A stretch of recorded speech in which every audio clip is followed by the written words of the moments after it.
local artists and organizations. Just quickly, if the panel can raise their hand as we introduce you. So first, we have Travis Becker, Director.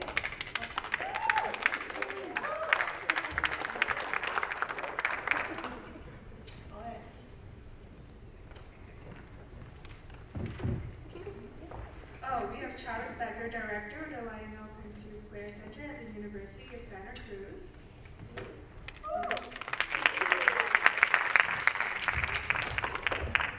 And next we have Bobby, founder of the Love Not Blood campaign.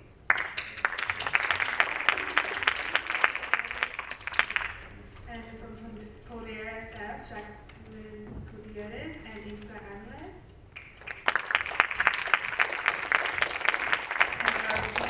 A local artist, and Daryl Suggs, another local artist. All right, let's all give a big round of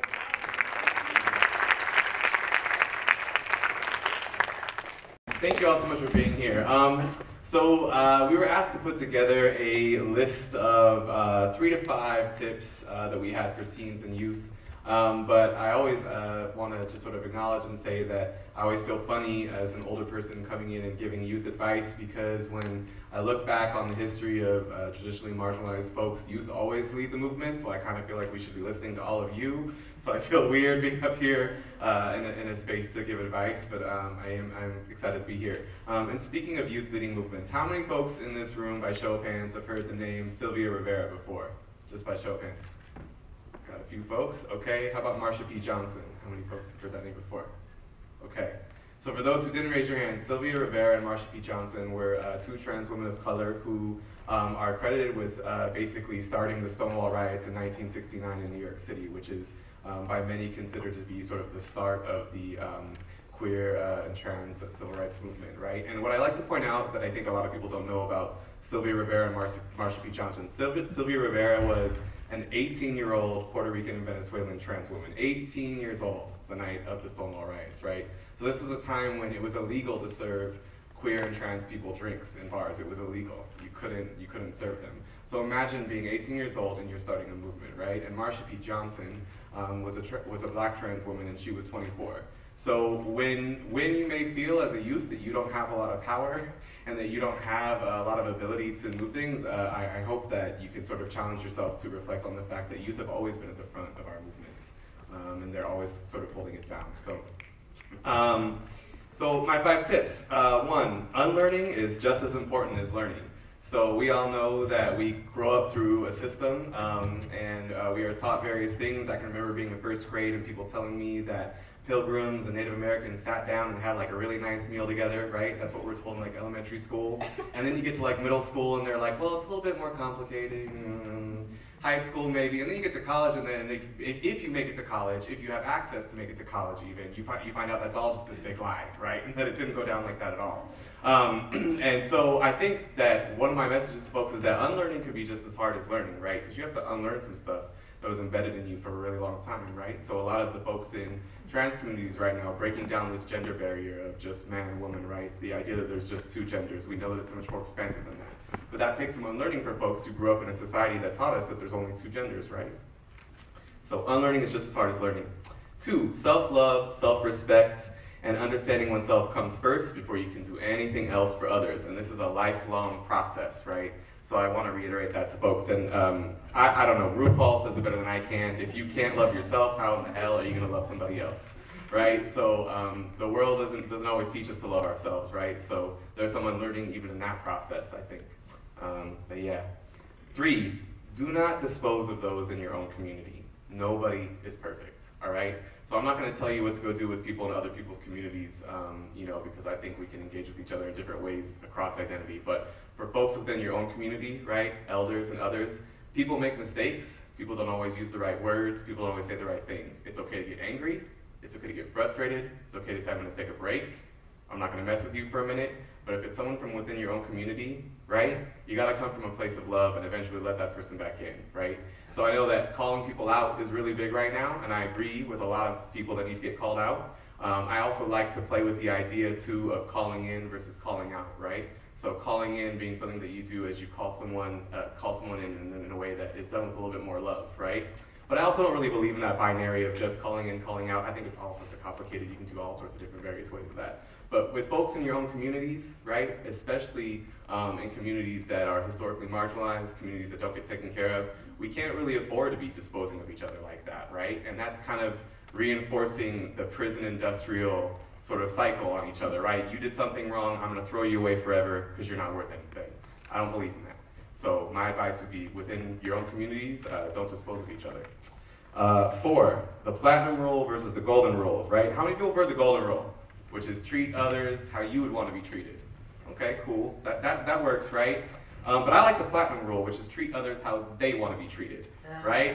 Treat others how they want to be treated, because how I want to be treated may be different than how Uncle Bobby wants to be treated, right? And both of those things are true and should be honored. And I think that that's something that I would like folks to take away from today, is treat others how they want to be treated. And so that applies, a very simple, basic example of that is if someone tells you my pronouns are she, her, hers, not he, him, his, use she, her, hers pronouns, because that is that person's pronouns, that is that person's truth, right? So treat others how they want to be treated. And my last tip is show up. Show up. There's been a lot of opportunities that have come my way simply by showing up. And a lot of times that when I'm tired or when folks in the community are tired and I don't always have words to say things, I don't always have the ability to do great things, but I can show up and be somewhere, right? I can show up for a friend. I can take a friend on a ride to a hospital or take a friend to go pick up their meds somewhere. I can show up in some kind of way. So find a way that you can show up and show up. Don't not show up for your folks. But yeah, so those are the 5 things that I wrote down in terms of my tips. But again, my message that I would want, especially all the youth to walk away with today, is that you are incredibly powerful. And this world is not perfect. And you should believe in your own magic, for sure, because y'all are magical. So thank you so much for having me here.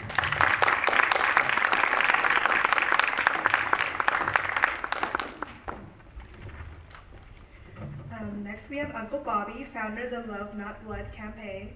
Love Not Blood campaign works with families that have suffered the traumatic experience of homicide, whether by police officers, security officers, or community violence. The LNBC creates a family crisis team to build a broad-based network of healthy homicide family support. Our support groups for the parents, children, families, and friends, and community members affected by the traumatic experience of homicide bring about an atmosphere of social justice throughout the United States and internationally. The Love Not Blood campaign envisions a world where no one has the right to take the life of another and be protected, insulated from the consequences of doing so, by a system of structural racism, obfuscation, and propaganda.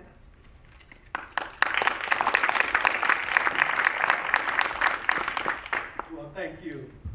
First of all, thank you all who have come to spend this time with us. You know, it's really, really appreciated. So I am affectionately known to the community as Uncle Bobby. How many of you heard of Oscar Grant? Raise your hand.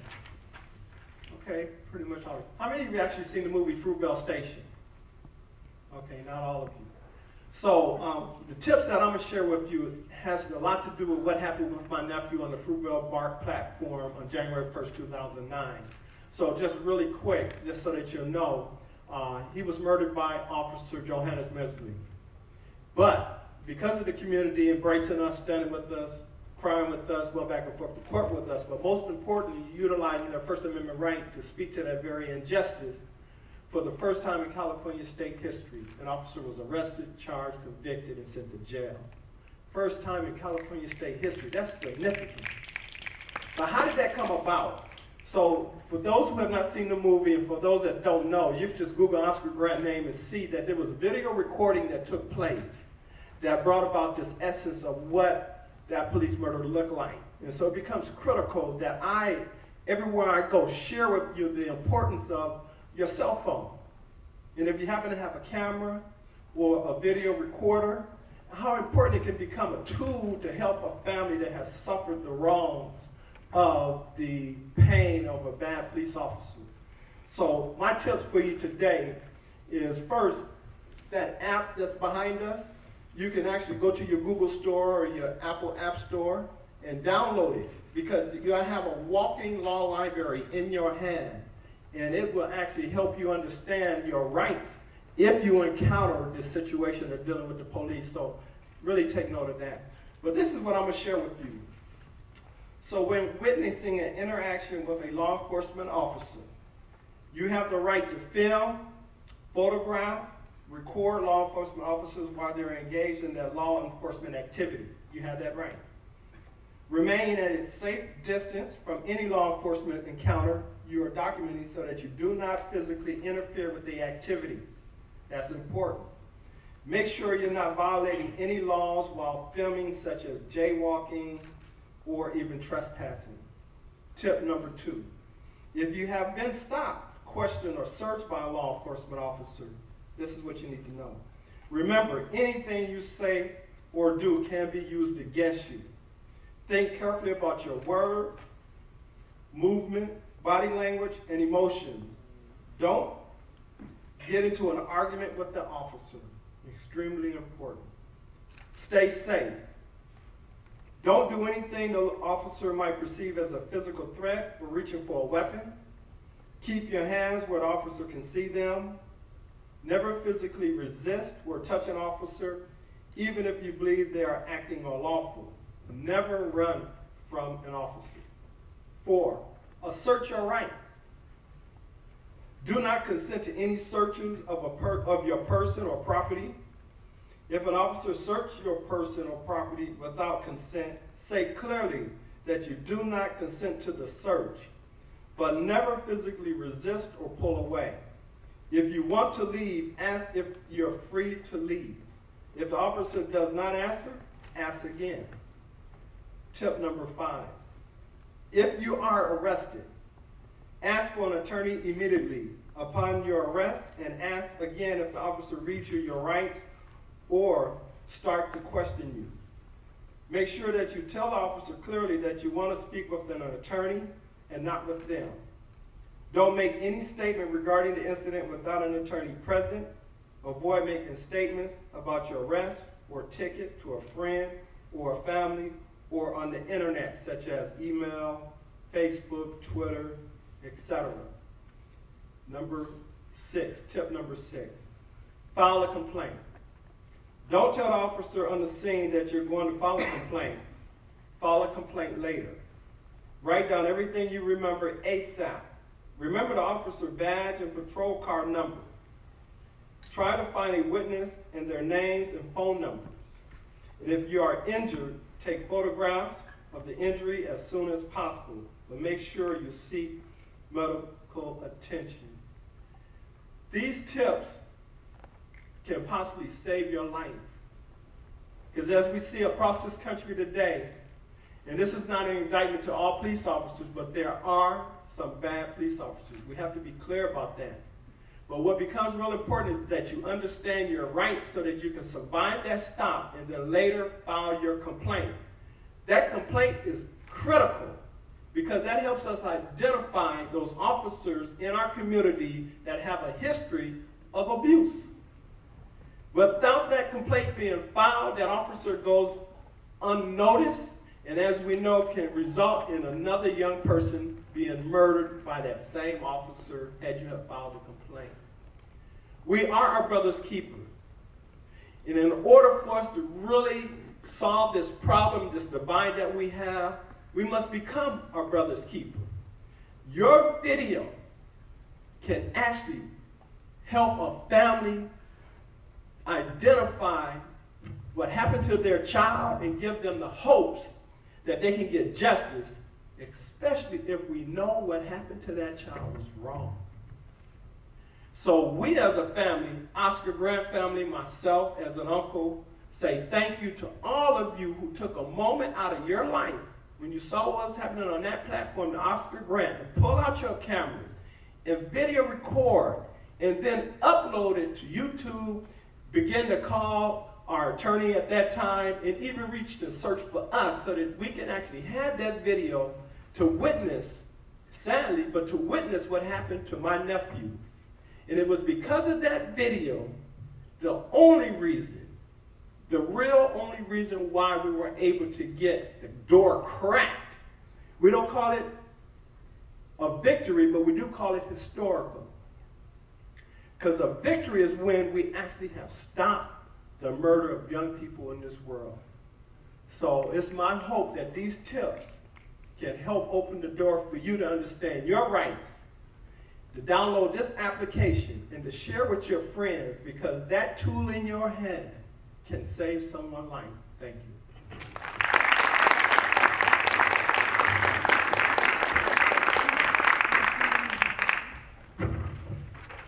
I would just like to say thank you to Uncle Bobby and Travis Baker. These messages and these tips are so wonderful and important to take into our communities and to, unite and support teens as we work together to make sure that we can have victories in this world. Thank you. So next we have Poder SF. Poder's mission is to organize with Latino immigrant families and youth to put into practice people-powered solutions that are locally based, community-led, and environmentally just. They nurture everyday people's leadership, regenerate culture, and build community power. Poder organizes in San Francisco's Mission, Excelsior, and other Southeast neighborhoods, and forges alliances to achieve transformational change. Thank you.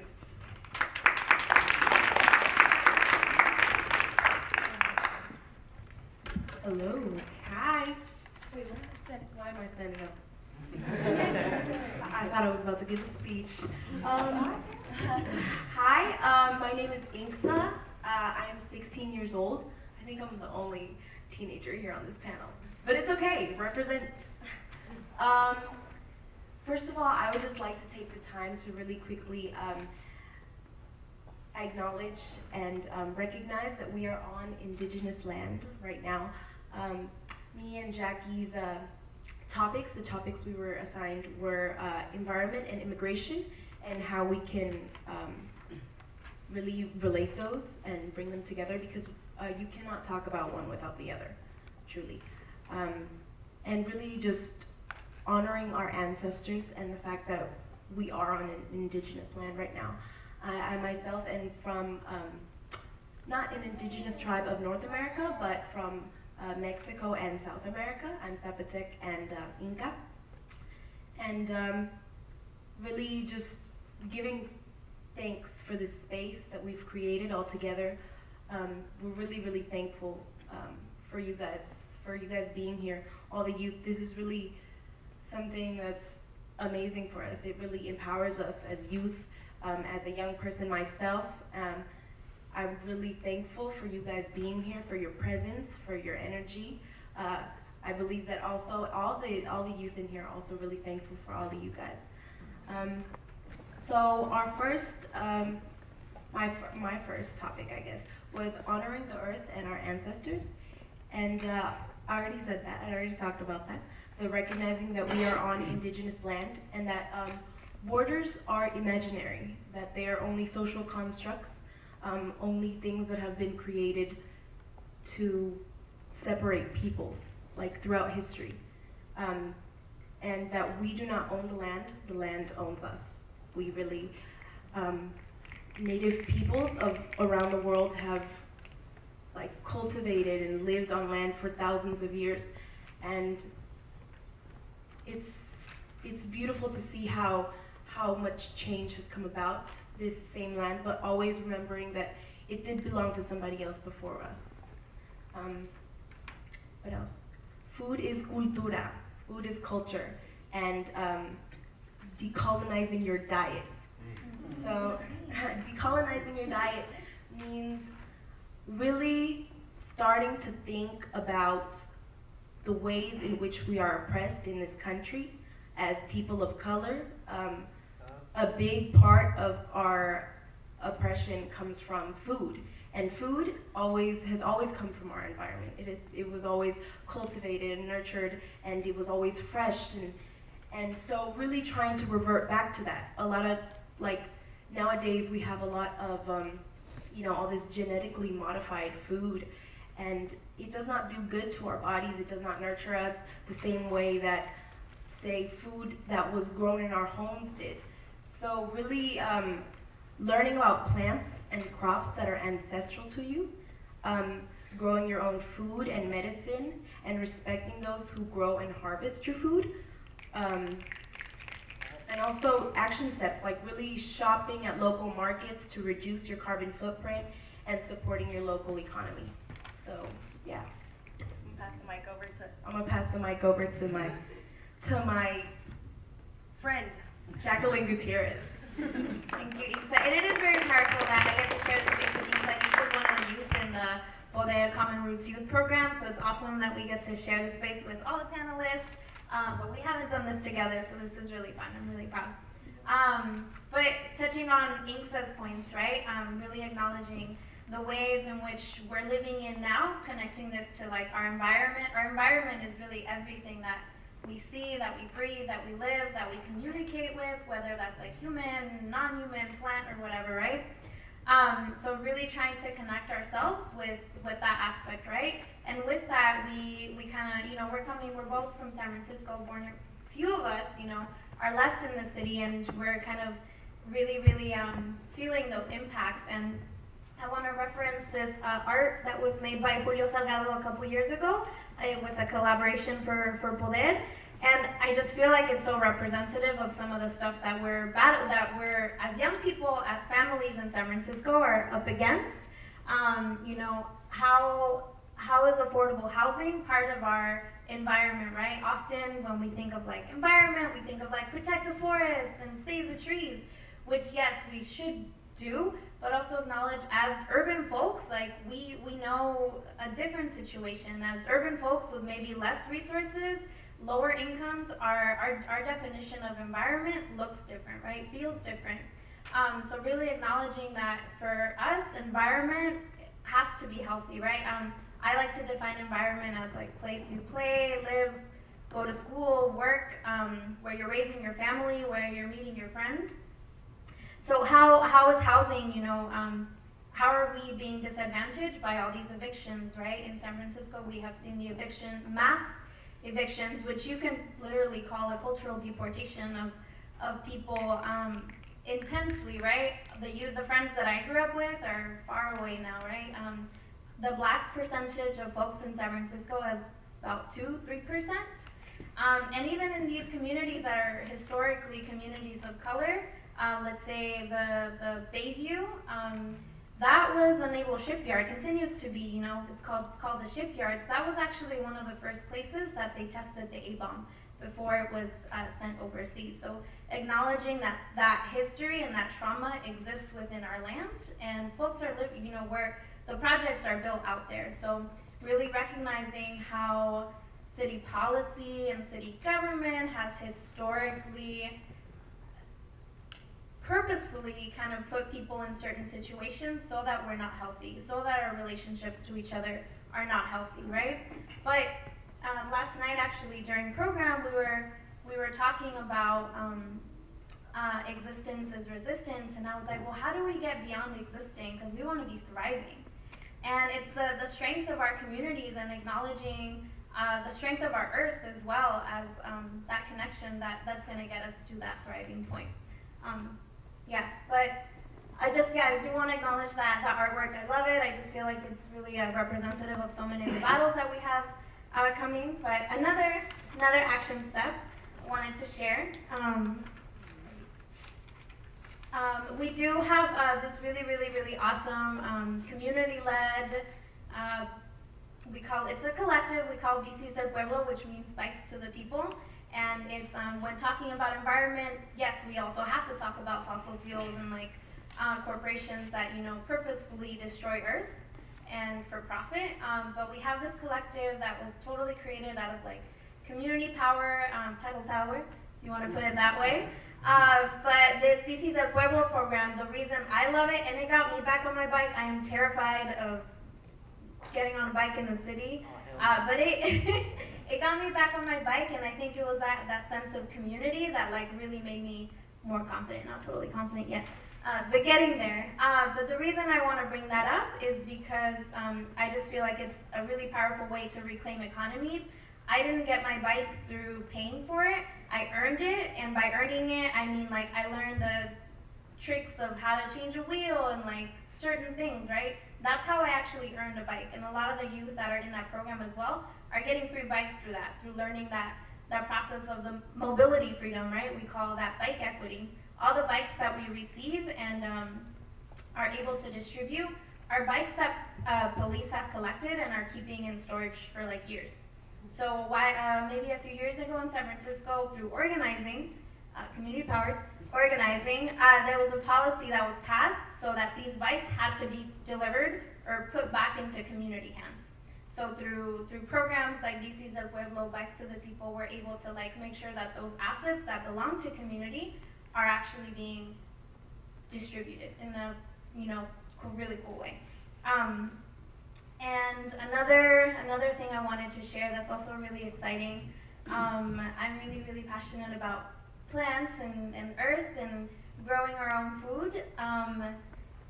By the end of this year, so in a few months, it's been a long process of maybe 5, 6, 7 years. We're going to be starting a community farm in the Excelsior, and this is going to be a 5-acre farm. Which, like, where do you get 5 acres in San Francisco, right? It's there, right? One of the campaigns that we have is called Pueblote, which means pueblo, like town, place, your home, and lote, which is really taking the word of lot. And all these empty lots that we see in San Francisco. Adjacent to the parking lot at Cracker Amazon, right by the soccer fields, there was this empty lot that for years and years was like dump site space, right? Empty space. And some youth were like, hey, that's empty. What can we do with all this land? What can we do? So in the next couple of months, this farm is going to be finally opening through big process, so I'm really excited about that. But that's gonna be a part of everyone's backyard, right? Whether you're living in San Francisco or not, do consider that your home and what you can give and take to that, right? One thing I always like to remind myself is that pretty much what Insa said, the land is not ours, we belong to the land. So every step that we take and every movement that we do, always recognizing like how is it going to affect my entire environment. So I did want to share this phone number as well when talking about immigration. Sorry, I get so passionate when I talk about land, but because we are folks of the land, recognizing that migration does not, how do I put this? Borders are imaginary, so it's hard to say that folks of one continent are migrating within their own space, right? And then when we think about immigrant communities in San Francisco who are being displaced out of San Francisco, that's like double, triple forced migration. So putting that in that context is just mind-blowing, right? And traumatic, but also seeing the resistance that comes out of that is really powerful. One of the organized efforts that's been going on is through a network called SF Island, San Francisco Immigrant Legal Network, and they created a what I guess could be called a hotline, and that's the phone number up there. It's accessible in 4 different languages, and it operates 24/7, and that line is actually meant for if folks are experiencing some situation with ICE, this would be a hotline to call.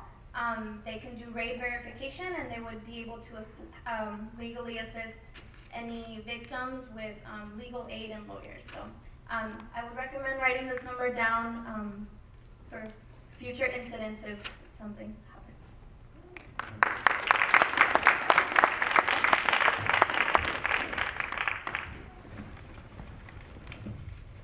Thank you so much, Joder, and I will definitely be visiting that farm, bringing some seeds, taking some food.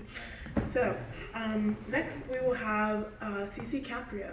CC Caprio uses acrylic, ink, aerosol, and installations. CC tells stories of immigration, ancestry, resistance, and resilience. She documents evolving traditions through combining folklore forms, bold portraits, and natural elements with urban art techniques. Her work is influenced by people and places she has been. CC paints everyday people who have been invisible in order to share their thriving presence and to show the dignity and power of their existence. So let's welcome CC Caprio. Thank you. Thank you everyone for having us here, and thank you for all the panelists that are here. I'm very honored. And Uncle Bobby, I just wanted to recognize that we unveiled a mural last night at a French restaurant at Fruitvale and we painted Oscar Grants alongside with Sis Mia O.D. to just recognize where we're at and where we're from. And I say we because I'm part of an artist collective called Trust Your Struggle. And we are also the same collective that painted Oscar Grant's face on downtown Oakland during the time of the court, and I believe you can see that in the movie as well. So, but thank you for being here with us, and thank you for all your wisdom that you've shared. I'm gonna go off the script because I sent them something on the email, but I haven't had a chance to see the show that was here at the Young, and I just finally had a chance to see it today. So, and it's very colorful and amazing, and the colors are really bright. And you know, recognizing the fashion, the rock and roll, but I also just wanted to bring attention on what else was happening during the time. Alcatraz occupation, probably one of the longest occupations of Native folks here in San Francisco, was happening during at the time. Vietnam War and the resistance against that was also happening. And the birth of Black Panther was approximately within that same time, and wanting to acknowledge that because as I'm speaking here today and why I'm cultivating the craft that I have along with many other folks in the community is just kind of a direct connection. Started painting on the street, now I'm a muralist, doing legal, all these kinds of things. But the direct connection during the time was while, you know, in the West Coast, Black Panther was happening, birth of hip hop was happening in the East Coast. And just want to say it's not accidental and that everything is connected, you know? And as far as being able to use the magic that Trav has been talking about, our magic, the youth magic, those is within the different art forms that we can cultivate. And that could mean a lot of different things. It doesn't mean you have to be a visual artist, or it doesn't mean that you have to sing like Beyonce, or it doesn't mean you have to dance like, you know, J-Lo or whatnot, but it means that just really recognizing your own power and really recognizing your gift and what it is that you can give to the world, you know, because we don't live alone. We can't survive alone, and we have to kind of really recognize our place within it. What is it that we're receiving, and what is it that we can give back? So as far as the 5 points, I'm saying I'm going to go off the script because I was essentially going to talk about immigration and the points of immigration because it's such a hot topic right now with the executive order of like 6 countries being banned and especially the borders being, the wall being built, and that, you know, we already have like a crew of bunch of visual artists ready to paint if that's that is actually going to be built up.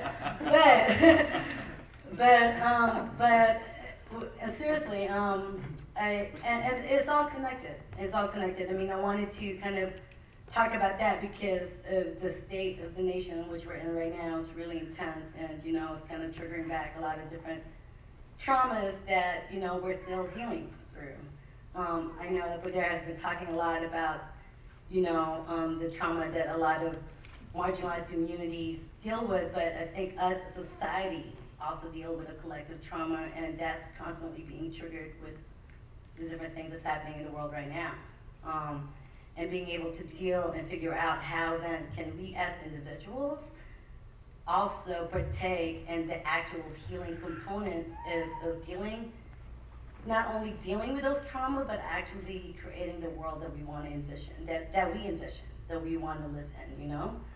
And I think that's kind of why I really got into this profession and doing the work that I do, is that recognizing as artists, we have the power to create.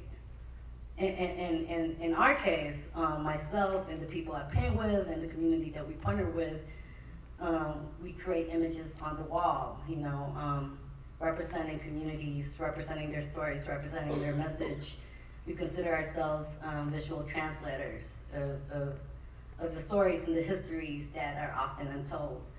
So my advice, and I'm gonna try to keep it simple, is I think for all of us to just keep creating, for all the poets that just came out here and showed us your talent, you know, keep writing, keep speaking, and get louder, get louder, you know, because more than anything now is the time that our voices should be heard. And I think too is maybe another point, and I'm making this up, I'm just kind of freestyling now because I'm talking about something different because, you know, I just saw the show. But the other one that I want to say is really kind of also, you know, comes with the power of being able to speak and being able to be heard is really getting to, like, taking the time to know and to learn. So talk to our elders, you know, talk to the folks who have paved the path for us and really acknowledge the lessons so that we don't repeat the same mistakes, but also so that we can do things, we can see our progress in creating that other world that is possible. Because we've gone so far, and I think, you know, we can only keep going further and upwards and onwards. 3, stay open, you know, really explore. Go out beyond the niche that you're comfortable with, within your school, within your neighborhood, within your community. Talk to other folks who might think differently than you do, I do, than we do. Because I think the more knowledge that we gain, the more outside, the better that we can create our own analysis of what it is that we're trying to create, what it is that we're trying to imagine, what it is that we're trying to make real. And then be an ally. Just really kind of know how to support each other, how to hold each other, and how to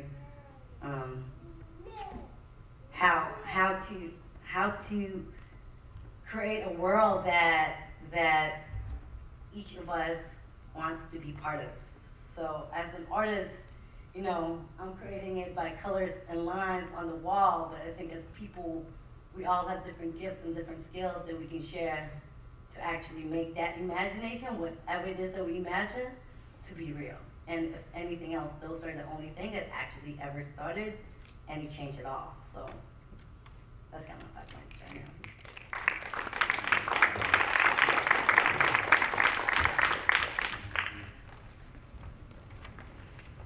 All right, thank you, Cece. That was wonderful, and thank you for being an adult in this community that supports teens, because we need more like you who are just around to share your words of wisdom and around to be a voice that is clear and strong like you have shared today.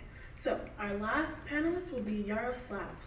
Yaro Slaps is native to the Bay Area. Yaro paints portraits of people that most in society look down upon, and he paints them in a glorious and peaceful manner, and strives to show the good side of people. His medium of choice is acrylics and occasionally gouache, spray paint, or watercolors. He likes to work on canvas, wood panels, foam, and anything that looks interesting. Yaro is curious and passionate and wants to share good vibes. He knows his inspiration and reasons for painting will change and rotate like the planet we share. Hey. How's everybody doing today? We're doing good. You guys hyped up? Yeah. Yeah? Alright, that's what's up. So listening to all the panelists, like y'all really brought a real diverse message. And so I paint and I curate art shows and make music and just kind of really in the SF Bay Area creative scene. So if any of y'all paint or rap, I have a brand called Swim, and we throw shows, and we're always looking for young artists and creatives to submit. And so I'm gonna keep it short and start with these life tips I wrote for y'all, because growing up in the city, definitely been through a lot of different experiences. You know what I'm saying? Things can happen real fast. You gotta watch how you move. So the first one would be to keep positive people in your life who motivate you and help you progress. You don't always need to fit in. That can set you miles behind trying to keep up in the wrong race. So I just said that because high school, you know, everybody, you feel like you gotta be a part of this or that, but really try to stay tuned with who you are and don't worry about what everybody else is like clicking up trying to do. Do what you gotta do. The second one would be don't lose sight of your goals. Don't give up easily if it's not working out for you like right away. And some of the best advice that I get from people is just don't stop, you know, because as soon as you stop something, your movement stops, people stop asking questions. They say, hey, you still do this, you still do that. And so it's kind of like a workout plan or something. But if you start it, you down 10 pounds, you're still going, and then you just fall off, and it all comes back. So it's like, just, you know, just keep at it and be consistent, and don't give up. My tip number 3 is be healthy and be aware. Don't overindulge. You know what I'm saying? High school is a time where a lot of people are partying, and don't lose sight. You know what I'm saying? Of what you're trying to do. And so when you feel good mentally, your mind's clear, physically, your body feels good, and spiritually, you know what quest you're on, you can accomplish a lot more. So I feel like that's real important. And my tip 4 is for like artists, is study and creatives, just everybody, like study what's going on in your life and what's going on around you. We're obviously in a crazy time right now, so you know, just keep studying, see what's going on, and put it into your work. Try new things and have fun, because once it becomes a job, you're gonna have a lot of responsibility with it. So it's like when you're in high school, you could paint whatever you want, but once people start like buying your work, then it all changes. It's not like, oh, let's just try this and try that, you know. My tip 5, I would say, whatever field you're in, like really study that field. If you're an artist, look at artists from like the 1700s, 1600s. It's like art's been around for so long. That's why when I started rapping, rap hasn't been around like as long as art. But so just study who does what you do, because that's how you can effectively use your own voice. Search for information. The more you know, the better. Knowledge is power. I think y'all know that. So, yeah, y'all. Do it up.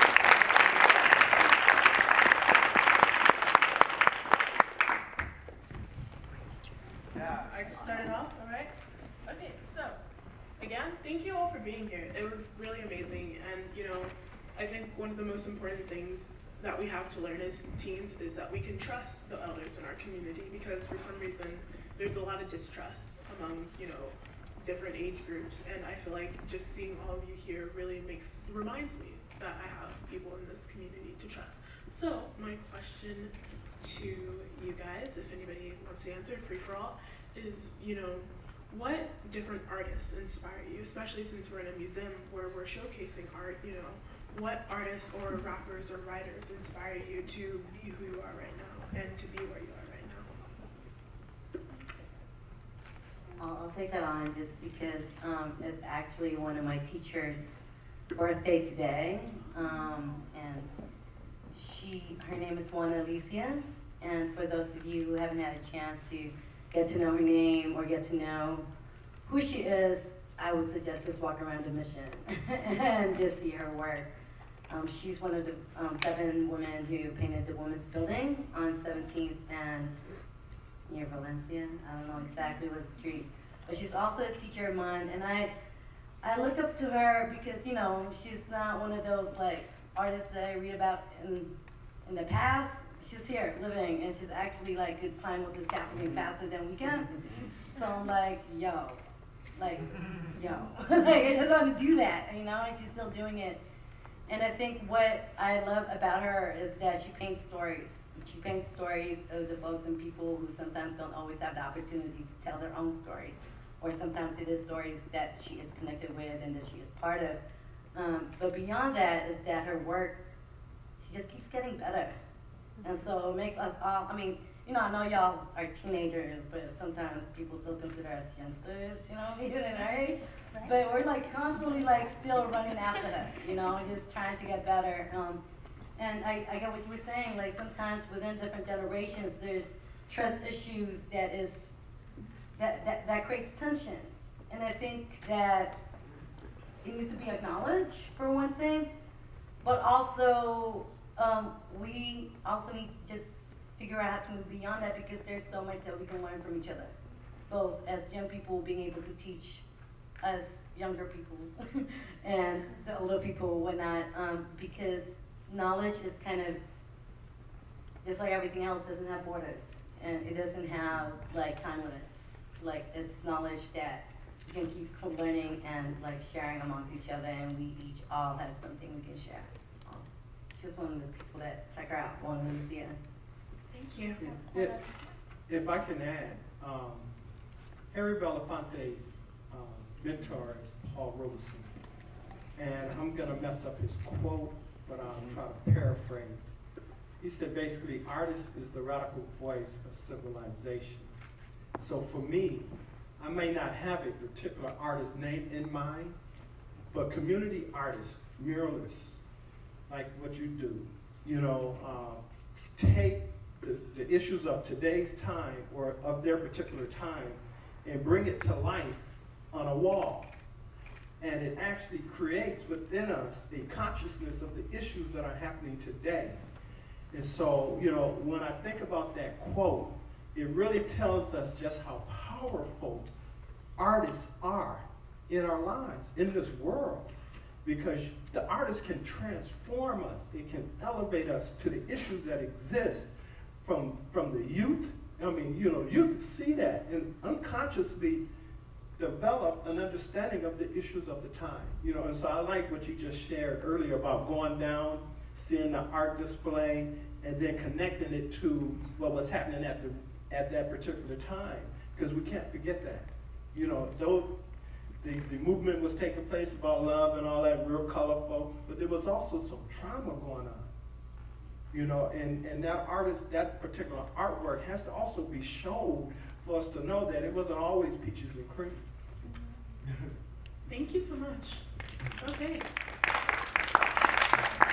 So, now that I have kind of started off the question, does anybody else have one? Yeah.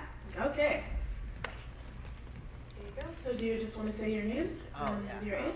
Or no, not age, where you're from. My name is Jesse. I'm a native from San Francisco, born and raised. And I don't have a question, but I got a comment to say to y'all. I have huge respect for all of y'all for what y'all doing. And I want to keep doing it because I'm an artist too, and I understand what y'all saying. And I've lived here long enough. I may be young, but I've lived here long enough to know what's up. I mean, people say youth are just do whatever, but we doing something. And I want to give y'all credit because now I feel inspired to keep doing my art and keep on doing my poetry because that's what I want to do. And I want to say thank you guys. Really appreciate it.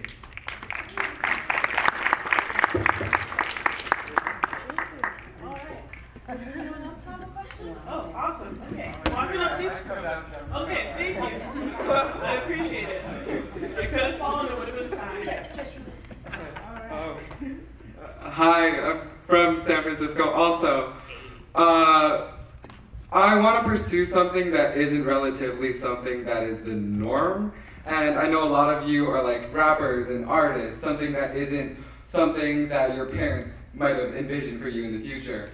How did you overcome what they wanted for you and then do what you wanted and then continue thriving in doing what you wanted?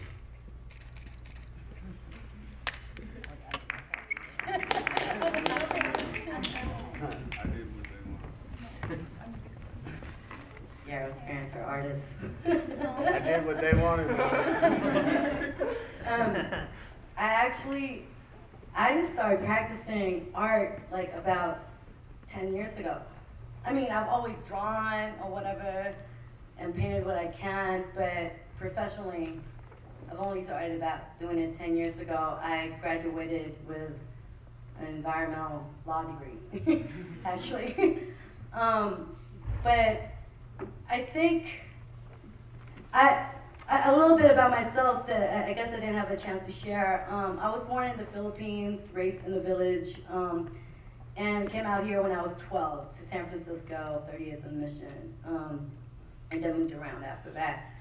But for Filipino immigrant parents, traditionally it's just like, you know, you're like a nurse or like just, you know, they really imagine something professional, especially for immigrant families. Like we came all the way here for that American dream that to be an artist was not necessarily even like an option per se.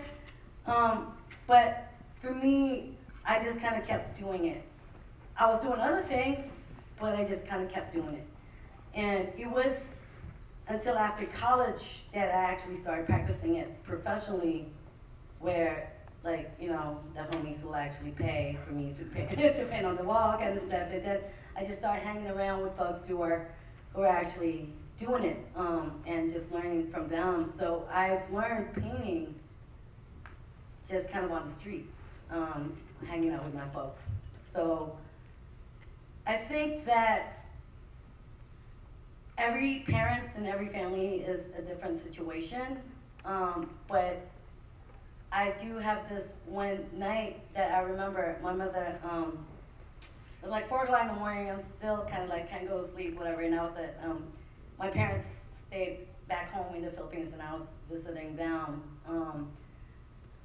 So I just started drawing and painting, and she just, she was waking up and was wondering why I'm still awake, and she just kind of came up to me and she's like, you really love doing this, right? And I'm like, yeah. And you know, my mother immigrated to the States, had like 3 jobs, like a typical immigrant family story, whatnot. And I just remember her saying that, you know, like some people spent their whole life never really knowing what they loved. And the fact that some of us have learned that earlier on, there's something about that, and it's something to follow. And I think like, it doesn't have to be one or everything, you know? We can do a lot of multiple things. We're multifaceted people, but my life is a little different. So I'm just saying, like, follow your, you just know what you love and follow it. And I think that and you'll figure out different ways to make it happen. I want to add to that, and also like the unlearning thing. Just be open to like maybe, and right now you think you want to be a biologist, but like in 5 years you're like an artist all of a sudden. So like, just be open to the change, because you'll always learn something from like going for it. Like when you give it your all, you're gonna learn things. You know, so give it your all. You know, I'm an elder here, and you know, I can remember my father sharing, you know, go to school, go to college, get an education, but he never really identified specifically what I should do. But what I'm getting at is that, and this young brother just said it too, he would have never envisioned me becoming a system engineer, you know, dealing with computers, because they basically didn't exist in his day. You know what I'm saying? To give me that idea. And so my heart took me there.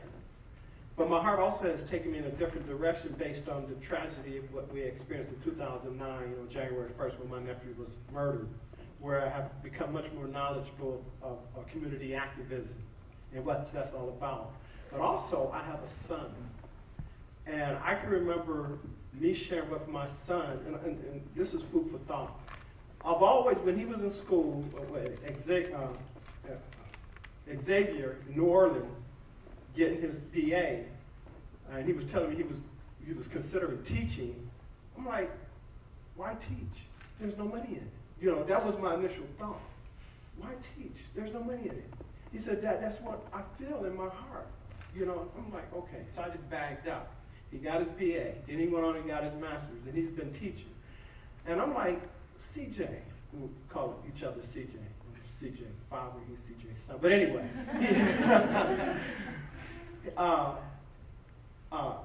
I was like, why you want to, he said he wanted to go into the hood. Hear what I'm saying? He wanted to go into the hood to teach. I'm like, you want to go into the hood to teach? What kind of sense that make? You know what I'm saying? You can become an instructor at Stanford or Cal Berkeley. Yeah, I mean, you have that skill, you know, that aptitude. He said, no, Dad, that's where the work is at. You hear what I'm saying? So we as parents will love what our children do if it's from their heart.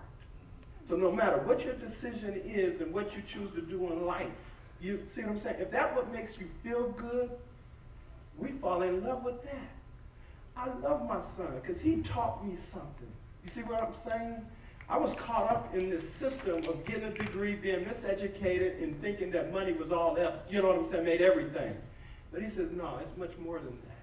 This is about building people, thinking about society. And sure enough, when Oscar was murdered, all that came to light. And it is. It's all about you, for me, to give you something that'll help you live another day. And the hope to inspire in you to want to work to do change. My wife just left with her grandson, but this is about him. This is not about us. Think about it. You know, many of you don't have children, but one day you will. You hear what I'm saying? It's really about them because your failure to stand up and represent these babies that's coming into this world will be your fault. You hear what I'm saying? It will be your fault. So whatever we do, let's make this society better for these children that are coming, for my grandbabies that are coming.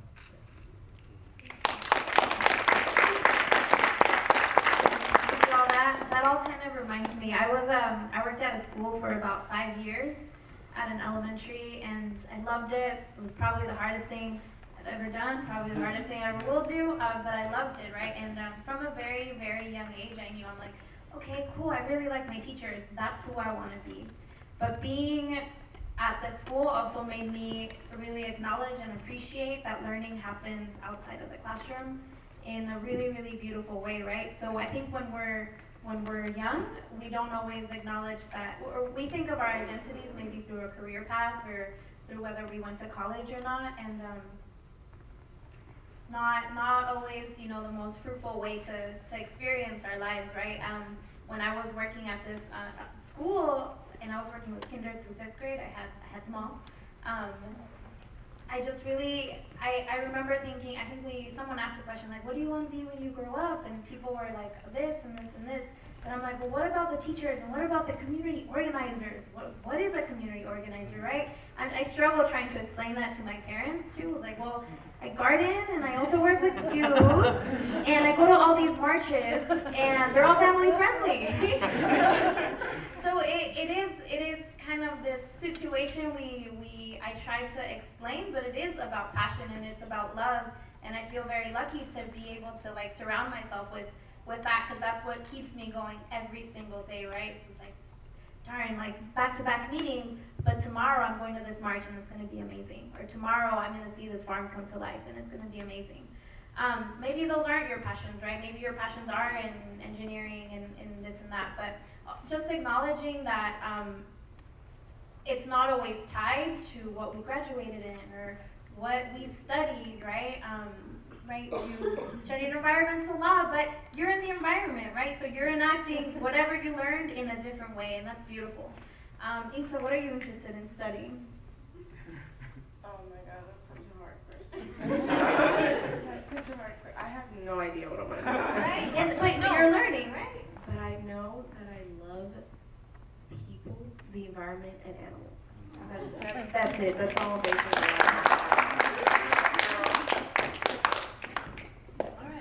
Thank you. Thank you everyone for sharing your questions and your comments, and let's all give a round of applause to our wonderful panelists. So to wrap up this panel, we will have 2 more artists. First we will have Isabel Martinez. So give her a big round of applause.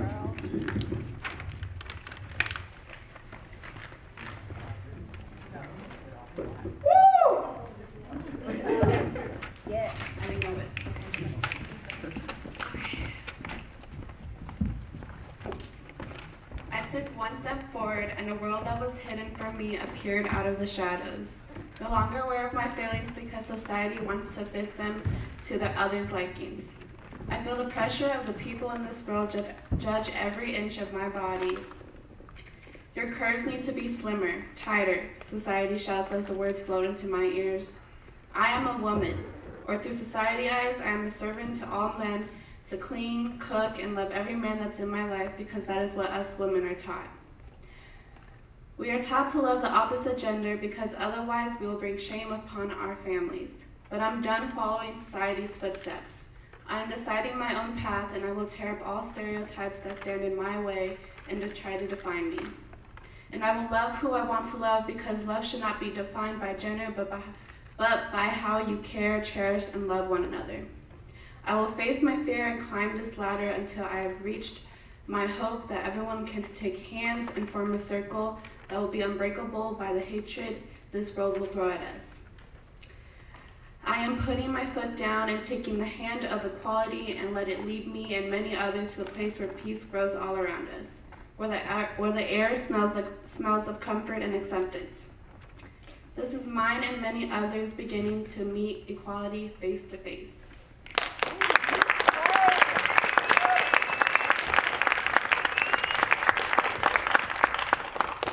All right, and our last poet will be Kenzo Fukuda. Thank you.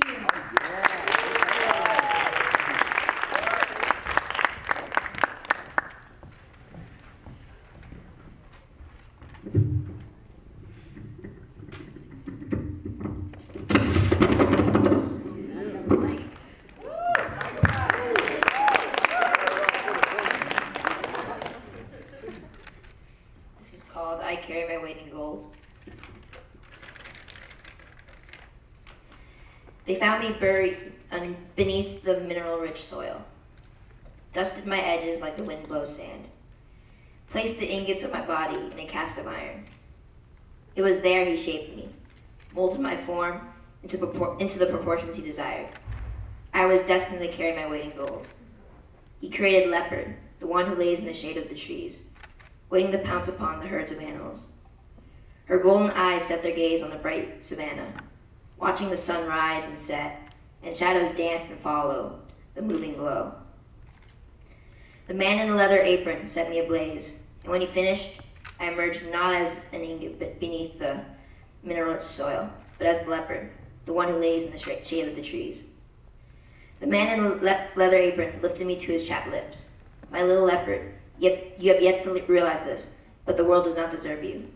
You carry the spirit of the leopard, and you are worth the weight of gold. I am the leopard, I exclaimed. It is I who hunt the herds of gazelles. I prowl the Serengeti.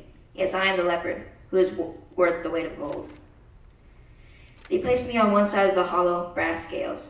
On the other side was gold, clumped and dense. As the scales balanced, the men laughed, shook hands, and lifted gold. And they did this again and again, comparing my greasy complexion with gold's radiant shine. Each time they lifted gold and left me teetering down on one-sided scale. As gold hovered above me, shining in the light of the sun, he taunted and laughed at my expense. But each time he lifted, I am the one who carries his weight. I recalled the words the man whispered so long ago. My bronze sheen felt no rusted scars or oxidated rashes. The words felt warm in my chest. Deep in the dirt, 6 feet below, left here to let the ground shape me once more, is here where I am free of the judgment and heartache. I moved my bronze joints for the first time and walk into the golden glow of the setting sun, leaving behind the brass scale, the leopard spirit, and the weight of gold.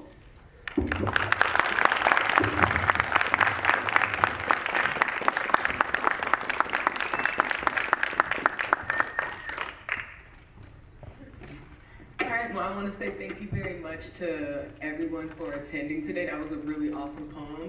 Can we all give a round of applause to all of our teen artists? And of course, thank you would not be complete without having our Teen Advisory Board members come on up to the stage too. So come on down. Say thank you everyone.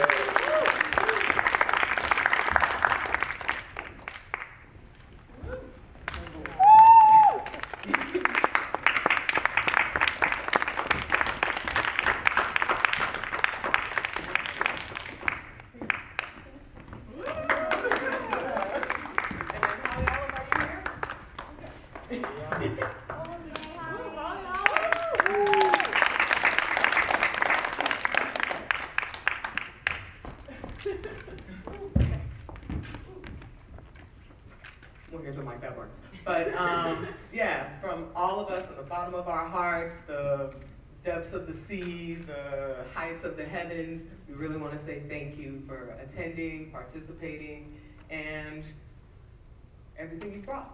So thank you so much, and we'll be having cool tattoos and more information on how to get that app that Uncle Bobby shared, because that's super empowering for everyone. And we all can unite. You can put it somewhere on your body.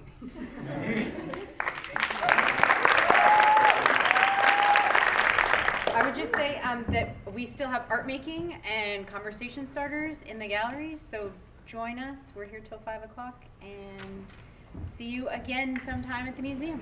Teens are always free at the museum in our permanent collection, so come back, enjoy. This is owned by the city of San Francisco. Come back, it is yours. Make it a part of your life. Thank you.